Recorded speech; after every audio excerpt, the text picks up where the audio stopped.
2024 లేదా 25లో డిగ్రీ లేదా బీటెక్ చదివారా? సాఫ్ట్‌వేర్ జాబ్ కోసం ఎదురు చూస్తున్నారా? అయితే కోడ్ జ్ఞాన్ 100 డేస్ కోర్సులో చేరండి, జాబ్ సాధించండి. Welcome to Suman TV. నేను మీ సుమన్ టీవీ నాగ్. ఇవాళ బీటెక్ పూర్తి చేసుకున్న తర్వాత ఆడపిల్లలు ఎవరైనా సరే ఒక్కొక్క రైట్ కెరీర్లోకి వెళ్ళాలి అనుకునేటువంటి వాళ్ళు, త్వరగా సెటిల్ అవ్వాలి అనుకుంటే మాత్రం కోడ్ జ్ఞాన్ ఎందుకు రావాలి అని అంటే డెఫినెట్గా ఈ వీడియోని పూర్తిగా చూడండి. ఎందుకు అనంటే మీకు స్కిల్తో పాటు ఆఫర్ లెటర్ కూడా చేతికిచ్చి పంపిస్తుంది కోడ్ జ్ఞాన్. సో దానికి ప్రత్యక్ష నిదర్శనమే కొంతమంది స్టూడెంట్స్ ఉన్నారు ఈరోజు మనతో పాటు. అది వారి మాటలోనే అడిగి తెలుసుకుందాము. నమస్తే అండి. నమస్తే సార్. నమస్తే. నమస్తే అమ్మా. Hi sir. సార్ చిన్నమ్మ సార్. నమస్తే అండి. అమ్మ మీ పేరు? పూజిత సార్. పూజిత గారు. ఓకే, ఎక్కడ మీది నేటివ్? చీరాల సార్. ఎలా అమ్మా, అంటే కోడ్ జ్ఞాన్కి మీరు ఎలా వచ్చారు అసలు? అంటే బీటెక్ అయిపోయిన తర్వాత ఇంట్లో ఉండి ఒక 2-3 మంత్స్ ట్రై చేశాను ప్లేస్మెంట్స్ కోసం. కానీ నేను ఏ కంపెనీలో సెలెక్ట్ అవ్వలేదన్నమాట. ఇంకా సరే ఎక్కడైనా కోచింగ్ తీసుకుందాం అనుకున్నప్పుడు ఇలా తెలిసిన సీనియర్స్ కానీ రిలేటివ్స్ కానీ వాళ్ళని అడిగాను అనమాట. ఏ ఇన్స్టిట్యూట్ బాగుంది, ఎందులో జాయిన్ అవ్వాలి, ఇలా అడిగినప్పుడు వాళ్ళకు 2-3 పేర్లు చెప్పారు. చెప్పినప్పుడు నేను మొత్తం ఒక 3 ఇన్స్టిట్యూట్స్ గురించి మొత్తం అంతా ఎంక్వైరీ చేశాను. కానీ నాకు కోడ్ జ్ఞాన్ బాగా నచ్చింది. అందుకని నేను కోడ్ జ్ఞాన్లో జాయిన్ అయ్యాను. ఒక అక్క సజెస్ట్ చేసింది అనమాట, ఇలా కోడ్ జ్ఞాన్లో ప్లేస్మెంట్స్ బాగున్నాయి, ట్రైనింగ్ బాగున్నాయి, ఒకసారి ట్రై చేసి చూడు అంటే ఇంక వచ్చి కోడ్ జ్ఞాన్లో జాయిన్ అయ్యాను. అంతా ఎన్ని మంత్స్ ఎక్స్పీరియన్స్ ఉంది కోడ్ జ్ఞాన్తో అసోసియేషన్? ఒక 8 మంత్స్ ఉంది. 8 మంత్స్. ఈ 8 మంత్స్లో ఏమేమి నేర్చుకున్నారు? ఓకే, టెక్నాలజీ వైజ్ చూసుకుంటే నేను మొత్తం HTML, CSS అలా front end, back end, database, అలానే సాఫ్ట్ స్కిల్స్ కూడా. ఈ ఎక్స్పీరియన్స్ అంతా ఇంటర్వ్యూ క్రాక్ చేసేటప్పుడు ఆఫర్ లెటర్ వరకు ఈ జర్నీ చూసుకుంటే ఎలా అనిపించిందమ్మా?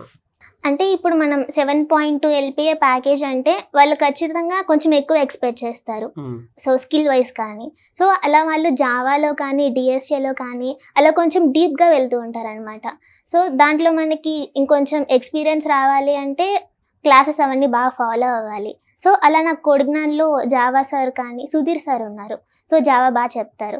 అలానే ఇంకొంచెం కమ్యూనికేషన్ వైజ్ చూసుకుంటే మన సుజాత అగర్వాల్ మ్యామ్ ఉన్నారు, సో సాఫ్ట్ స్కిల్స్కి సూపర్ ట్రైనర్ అనమాట. సో అలా నాకు కమ్యూనికేషన్ కానీ అలా బాగా ఇంప్రూవ్ అయ్యింది.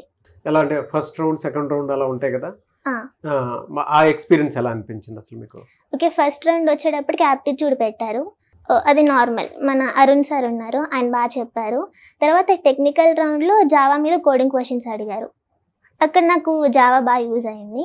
తర్వాత వచ్చేటప్పటికి 2 టెక్నికల్ రౌండ్స్ జరిగినాయి, ఇంటర్వ్యూస్ అనమాట, ఫేస్ టు ఫేస్ జరిగాయి. అందులో నాకు కమ్యూనికేషన్ అలానే ఈ జావా, SQL ఇవి బాగా యూజ్ అయినాయి. ఇప్పుడు ఏ కంపెనీలో జాబ్ క్రాక్ చేశారు మీరు? సోలేరా.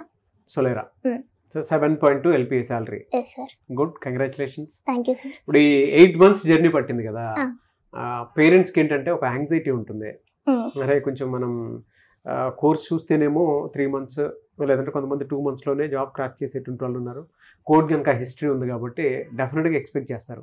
ఈ 8 మంత్స్ జర్నీలో మీ పేరెంట్స్ దగ్గర నుంచి ఎక్కడ ఒత్తిడి కానీ లేదనంటే ఇలా ఉంది అనేటువంటి విషయం మీకు గుర్తు చేస్తూ చెప్తూ కూడా ఎక్కడా కూడా డిస్టర్బెన్స్ క్రియేట్ చేయకుండా ఎక్కడ దాకా తీసుకుని వచ్చారు కదా, అలాంటి ఎక్స్పీరియన్సెస్లో మీరు ఎక్కడైనా వెనకబడినటువంటి సందర్భం ఏమైనా ఉందమ్మా?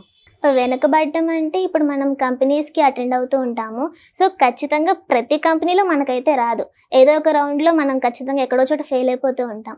అలా ఫెయిల్ అయినప్పుడు కొంచెం డీమోటివేషన్ వస్తుంది. సో అలాంటి టైంలో మనకి పేరెంట్స్ సపోర్ట్ అనేది చాలా అవసరం. సో ఆ టైంలో నాకు మా అమ్మ కానీ మా నాన్న కానీ చాలా బాగా సపోర్ట్ చేశారు. నేను ఎక్కడన్నా లో ఫీల్ అవుతున్నా సరే, లేదు నీకు ఖచ్చితంగా వస్తుంది, ట్రై చేయి, ఇంకా వస్తుంది, ఇంకొంచెం మంచి ఛాన్స్ వస్తుంది, అలా నన్ను మోటివేట్ చేస్తూ ఉండేవాళ్ళు మీ పేరెంట్స్. మా పేరెంట్స్. ఓకే, ఎస్పెషల్లీ మీ ఫాదర్ రోల్ ఏ విధంగా ఉంటుంది? నేను ఎప్పుడైనా సరే కొంచెం లోగా ఫీల్ అయినప్పుడు, లేదు నాకు ఈ కంపెనీ రాలేదు, నేను సెలెక్ట్ అవ్వలేదు, ఇంకా నాకు రాదేమో అని కొంచెం ఆలోచిస్తూ ఉంటాం కదా, ఆ టైంలో ఇది పోతే పోయింది, నీకు ఇంకో కంపెనీ ఇంకొంచెం మంచిది వస్తుంది, నువ్వు ఇంకొంచెం బాగా ట్రై చేయి, నువ్వు స్కిల్ నేర్చుకో ఫస్ట్, నీకు వస్తుందా లేదా అని కాదు, నువ్వు స్కిల్ నేర్చుకో ఫస్ట్ అని నేను కొంచెం మోటివేట్ చేస్తూ ఉండేవాళ్ళు. అలా మీ ఫాదర్ మోటివేట్ చేసినప్పుడు నీకు ఏమనిపించేదమ్మా? చాలా హ్యాపీగా ఉండేది. నాకు తెలిసి ప్రపంచంలో ఇంత మంచి ఫాదర్ ఇంకెవరికి లేరేమో అనిపించింది.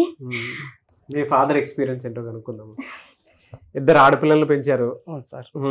సో పెద్ద పాప ఎలాగో సెటిల్ అయిపోయింది, ఇంకా 7.2 LPA శాలరీ. ఎలా సార్, అంటే మీ ఎక్స్పీరియన్స్ అంటే పిల్లలకి 8 మంత్స్ పట్టింది జాబ్ క్రాక్ చేయడానికి అన్నప్పుడు మీరు చాలా స్ట్రగుల్ చూస్తుంటారు కదా, సో అక్కడ దాకా తీసుకురావడానికి ఎలాంటి స్ట్రగుల్ చూసారు అసలు మీరు? పిల్లల్ని మనం ప్రోత్సహించాలి కానీ వాళ్ళని నిరాశపరచకూడదు.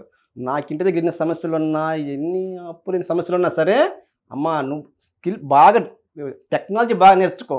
నీ దగ్గర టెక్నాలజీ టాలెంట్ ఉంటే జాబ్ నేను వెతుక్కుంటా వస్తుంది. జాబ్ నువ్వు వెతుక్కునే పరిస్థితి కాదమ్మా, జాబ్లు నీకు వస్తాయి, ఆఫర్లు వస్తాయి అని సపోర్ట్ ఇస్తుండేవాడిని. నిరాశపరచకూడదు కదా, మనం బాగా సపోర్ట్ ఇచ్చేవాడిని సార్. సో అప్పులు చేసినా సరే చదివించారు. అప్పుడప్పుడు కంపెనీస్ మిస్ అయ్యాయి అనుకున్నప్పుడు మీకు కూడా కొంత ఉంటుంది కదా? ఉంటుంది, కానీ బయటికి రానియకుండా సపోర్ట్ ఇంకోటి వస్తుందమ్మా, నెక్స్ట్ ఇంకోటి వస్తుంది అంతేగాని నిరాశపరచకుండా ప్రోత్సహించేవాడిని. ఏ సందర్భాల్లో ఒత్తిడికి గురయ్యి ఉంటారు సార్ అసలు పాప విషయంలో? 8 months జర్నీ కదా? సందర్భాలు అయితే చాలా ఉన్నాయి, కానీ అయితే ఎప్పుడు బయటికి రానికుండా ఏది ఒక సందర్భం చెప్పండి. ఎందుకంటే పేరెంట్స్ తెలియకుండా పెంచుతూ ఉంటారు కాబట్టి మీ పాపకు కూడా తెలియాలి, అందుకే అడుగుతున్నాను. ప్రతి పేరెంట్ వాళ్ళ ఏమనుకుంటారంటే, అంటే మీకు ఉండేటువంటి ఒత్తిళ్ళు ఏవైతే ఉంటాయో ఏ రోజు కూడా పిల్లలకి చెప్పుకోరు, కానీ వాళ్ళు ఉన్న పిల్లలకి అది అర్థం అవ్వాలి. మా కుటుంబం ఉన్న ఆర్థిక పరిస్థితికి బీటెక్ చదవటమే గొప్ప, క్యాంపస్ సెలక్షన్ అయితేమో చాలా ఆశ సహజంగా ఏ పేరెంట్ పెట్టుకుంటారు. కొద్దిగా మిస్ అయినాయి. నెక్స్ట్ ఇలా కోచింగ్ ఇప్పించాలంటే మా ఆర్థిక స్తోమత లేదు, అయినా సరే అయిన తర్వాత ఆగటానికి లేదు. పాప లైఫ్ బ్యూటిఫుల్గా ఉండాలంటే మనం ముందుకెళ్ళాల్సిందని చెప్పి కోచింగ్ జాయిన్ చేసాము. ఎంక్వైరీ చేస్తే కోడింగ్ నేను బెస్ట్ అని తెలిసింది. పాప ఓకే అంది, జాయిన్ చేసాము. జాయిన్ చేసిన కాడి నుంచి పాప బాగానే ఉందమ్మా, బాగా చదువుతున్నారు నాన్న అని చెప్తుండేది. 4 రౌండ్లు ఏదో పోతుండేది. పోతున్నాగానే నేను పాపకి ధైర్యం చెప్పేవాడిని. ధైర్యం చెప్పి అడిగిన ఎంత అమౌంట్ అంత అమౌంట్ వేస్తుండేవాడిని. పాపని ఎప్పుడు నిరాశపరచలేదు సార్, పాపను ప్రోత్సహిస్తూ ఉండేవాడిని. మీరు బాగా నేర్పించినటువంటి అంటే 3 విషయాలు ఏం నేర్పించుంటారు సార్ మీ పాపకి ఎక్కువగా? క్రమశిక్షణ, ధైర్యం, టెక్నాలజీ బాగా నేర్చుకోమని చెప్పాను సార్, ప్రోత్సహించేవాడిని అంతే. కరెక్టేనా? కరెక్టే సార్. ఇంట్లో ఆర్థిక పరిస్థితి తలనిచ్చేవాడిని కాదు, ముఖ్యంగా అది మాత్రం. మేము ఇంట్లో ఎంత ఇబ్బందిగా ఉన్నా సరే మేము బాగున్నాము, బ్రహ్మాండం, నువ్వు బాగా హ్యాపీగా ఉన్నాను చెప్పేవాడిని. 10 రూపాయలు అయితే 11 రూపాయలు వేసేవాడిని బాబు ఫోన్ పేలో. అంటే అప్పులు చేసినా సరే నాకు చెప్పేవాళ్ళు కాదనమాట. మీ ఫాదర్ గురించి ఒక 3 విషయాలు చెప్పంటే ఏం చెప్తావు? నా ధైర్యం సార్, నన్ను చూసుకొని ధైర్యంగా ఉండు. ఇలా హాఫ్ రోజు ఎగ్జామ్ రాసినప్పుడు ఏదో ఒక రౌండ్లో పోయేది, నువ్వు డిసప్పాయింట్ అవుద్దమ్మా, నన్ను చూసుకొని ధైర్యంగా ఉండు, నేనే నీ ధైర్యం బా అని చెప్తా ఉన్నాడు. ఇది మాత్రం బాగా చెప్పేవాడు. ఎంతమంది పేరెంట్స్ ఇలా సపోర్ట్ చేస్తున్నారు చెప్పండి? పిల్లలు మీరు బయటికి పంపించేస్తున్నారు, ఒక రైట్ ఇన్స్టిట్యూట్లో మీ పిల్లలు కనుక అలా వదిలేస్తే అలాంటి కాన్ఫిడెన్సే వస్తుంది. చూడండి, పాప కూడా ధైర్యం సార్ అని చెప్పేసి అంటున్నారంటే ఇక్కడ ఎలాంటి ఎన్విరాన్మెంట్ క్రియేట్ అయ్యి ఉంటుందో మీరు దాన్ని బట్టి అర్థం చేసుకోండి. 8 monthsలో ఇది ఒక్కటేనా? అంతకుముందు ఎక్కడన్నా అంటే వీటికి సంబంధించినటువంటి వాటిలో చాలా జాబ్స్ మీరు అటెండ్ అయ్యి ఉంటారు కదా, ఎన్ని అటెండ్ అయ్యారు ఇప్పటి వరకు? అంటే కోడిజ్ఞాన్ తరపున అయితే ఒక 6-7 అలా అటెండ్ అయ్యి ఉంటాను. అంటే నేను కొంచెం ప్యాకేజ్ ఎక్కువ చూసుకొని కొన్నిటికి మాత్రమే అప్లై చేసేదాన్ని. ఓకే, నాకు నచ్చితేనే అప్లై చేసేదాన్ని. సో అలా ఒక 6-7 అటెండ్ అయి ఉంటాను. ఒక 2-3 months బ్యాక్ నాకు సొనాటాలో వచ్చింది 4 LPA. అప్పుడు అది వదిలేసి అంటే అది ఆన్ బోర్డింగ్ వచ్చింది సార్. ఇప్పుడు కూడా వచ్చింది సార్. 2 వదిలేసుకుని ఆన్ బోర్డింగ్ ఇంకా రాలేదు, జాయినింగ్ డేట్స్ రాలేదు. ఓకే, ఈ సోలారా కంపెనీ సెలెక్ట్ అయ్యమని చెప్పారు. నెక్స్ట్ డేనే ఇప్పుడు కూడా జాయిన్ అయ్యమని చెప్పి వాళ్ళు పెట్టారు సార్. ఎలా సార్? అంటే కోడిజ్ఞాన్ గురించి ఒక మాటలో చెప్పంటే ఏం చెప్తారు సార్? గురి తప్పని వస్తున్నాం సార్ కోడిజ్ఞాన్. బా గోస్ బాంబ్స్ వస్తున్నాయి మీరు అలా చెప్తుంటే. గురి తప్పని అస్త్రం. సో చూసారు కదా, పేరెంట్సే చెప్తున్నారు. అంటే మీ పిల్లల్ని ఒక్కసారి జాయిన్ చేయించిన తర్వాత అవకాశాలు చాలా ఉన్నాయి. బయటకి జాబ్ క్రైసిస్ ఉంది, ఏఐ టెక్నాలజీ వచ్చేసింది, మా జాబ్స్ పోతాయి అనుకున్నట్టుంటే మీ జాబ్స్ పోయేటువంటి వాళ్ళ గురించి కాదు, క్రియేట్ చేసుకునేటువంటి వాళ్ళకి మాత్రం అవకాశాలు ఎప్పుడూ ఉన్నాయి. ఇక్కడ బెస్ట్ ఎగ్జాంపుల్స్ ఆల్రెడీ 2 jobs వచ్చాయి, 3rd జాబ్ ఇది. దీనికి సంబంధించి సోలారా కంపెనీ, సో తను 7.2 LPA శాలరీ. అంతకుముందు అయితే ఒక కంపెనీ వచ్చింది, ఆ కంపెనీ పేరెంట్ 4 LPA సొనాటా కంపెనీలో వచ్చింది. సో అది కాదనుకుని మళ్ళీ ఇక్కడ దాకా వచ్చింది. అంటే అవకాశాలు ఫ్రీక్వెంట్గానే ఉన్నాయి, అది మీరు గుర్తిస్తే సరిపోతుంది. ఎలా సార్ అసలు వాళ్ళు మాట్లాడుతుంటే నాకే ఎమోషన్ అనిపించేస్తుంది. అంటే పిల్లల్ని ఒక పరిధిలో ఇంకా ధైర్యంతో మోటివేట్ చేసి కనుక వదిలేస్తే ఒక రైట్ ప్లాట్ఫామ్లో అంటే కోడిజ్ఞాన్ లాంటి ప్లాట్ఫామ్లో కనుక వదిలేస్తే ఎంత గొప్ప రిజల్ట్ చూడొచ్చు అని చెప్పడానికి మాత్రం బెస్ట్ ఎగ్జాంపుల్ అనమాట. సో మీరేం చెప్తారు సార్? అసలు ప్రతి పేరెంట్కి నేను చెప్పేదండి, ట్రస్ట్ చేసి కోడిజ్ఞాన్కి అప్పచెప్తే మేము అప్ స్కిల్ చేస్తాము, స్కిల్ ఎంత లెవెల్ కావాలంటే అంత ఇస్తాము, ఆపర్చునిటీస్ ఇస్తాము. బేసిక్గా టాలెంటెడ్ స్టూడెంట్స్కి ఎందుకు జాబ్స్ రావట్లేదంటే ఆపర్చునిటీస్ లేక. బయట అందరూ ఏమనుకుంటున్నారు, జాబ్స్ లేవు, రష్యన్ నడుస్తుంది ఇట్లా అంటున్నారు. కానీ మన దగ్గర మనం almost every day or every alternate day ఓ డ్రైవ్ ఆపర్చునిటీ ఇస్తున్నాం. ఆ ఇచ్చిన ఆపర్చునిటీని క్రాక్ చేయాలి అంటే అట్ ద సేమ్ టైం వాళ్ళకి స్కిల్ ఉండాలి. ఆ స్కిల్ కూడా నేర్పిస్తున్నాం. సో దాంతో వాళ్ళు ఈజీగా ఇప్పుడు 5-6 అటెంప్ట్ చేసినప్పుడు ఆటోమేటిక్గా 7th ఈజీ అవుతుంది. అంటే ప్రతిసారి ఏదైతే మిస్ అవుతుందో, మిస్ అయినప్పుడు ఎందుకు మిస్ అవుతున్నాం అన్నది రియలైజ్ అయ్యి బాగా ప్రిపేర్ అయితే నెక్స్ట్ దాంట్లో బెటర్ పెర్ఫార్మెన్స్ ఇస్తారు. ఎక్కడ సార్ అంటే మీ ఇన్స్టిట్యూట్స్ ఎక్కడెక్కడ ఉన్నాయి? ఎందుకంటే ప్రతి ఒక్కరికి వాళ్ళ గురి తప్పని ఒక అస్త్రం కోడ్జ్ఞాన్ అంటే. సార్ మంచి ట్యాగ్ లైన్ ఇచ్చారు. మీ ట్యాగ్ లైన్ వాళ్ళ సౌత్ ఇండియాలోనే నంబర్ 1 అయినటువంటి కోడ్జ్ఞాన్కి ఇదొక అస్త్రంలా పనికొస్తుందండి. అవును sir. Thank you so much for the tag line. మనకి ఎవరైనా సరే మనకి మేలు చేసిన వ్యక్తి లేదా ఒక సంస్థ అయినా మనకు గుర్తొస్తే మొహంలో చిరునవ్వు వస్తుంది. లైఫ్ మొత్తం కోడ్జ్ఞాన్ గుర్తొస్తే నాకు చిరునవ్వు సార్. బా థ్యాంక్ యూ అండి. Thank you. మా రిలేషన్ ఎవరైనా సరే, మా ఫ్రెండ్స్ సర్కిల్ అయినా సరే, కోచింగ్ అంటే నేను దగ్గర జాయిన్ చేస్తాను. హైదరాబాద్ అయినా సరే, విజయవాడ అయినా సరే, బెంగళూరు అయినా సరే, వాళ్ళ బ్రాంచీలు అన్నీ నాకు తెలుసు. కూకట్పల్లి బ్రాంచ్ తెలుసు.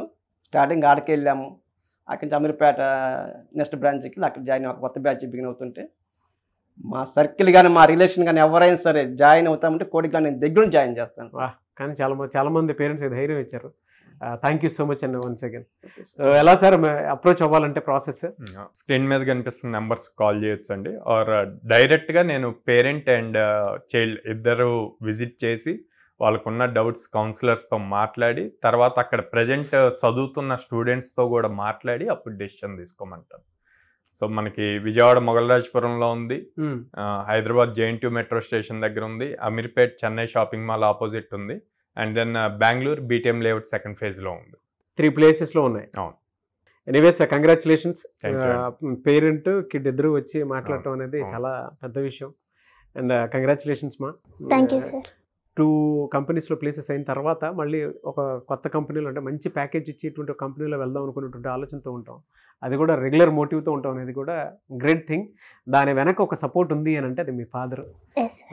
ఆయనే గురి తప్పని అస్త్రం అనమాట. అంటే anyways thank you so much అండి. మీ పెద్ద పాపకి ఏ విధంగా అయితే జాబ్ వచ్చిందో చిన్న పాప కూడా ఆ విధంగానే సెటిల్ అవ్వాలని మనస్ఫూర్తిగా కోరుకుంటున్నాను. అండ్ మీలాంటి పేరెంట్స్ వాళ్ళ ప్రతి ఆడపిల్లకి పక్కనే ఉండాలని, ధైర్యంగా ఉండాలని కోరుకుంటున్నాను. Thank you sir. Thank you so much అండి. Thank you.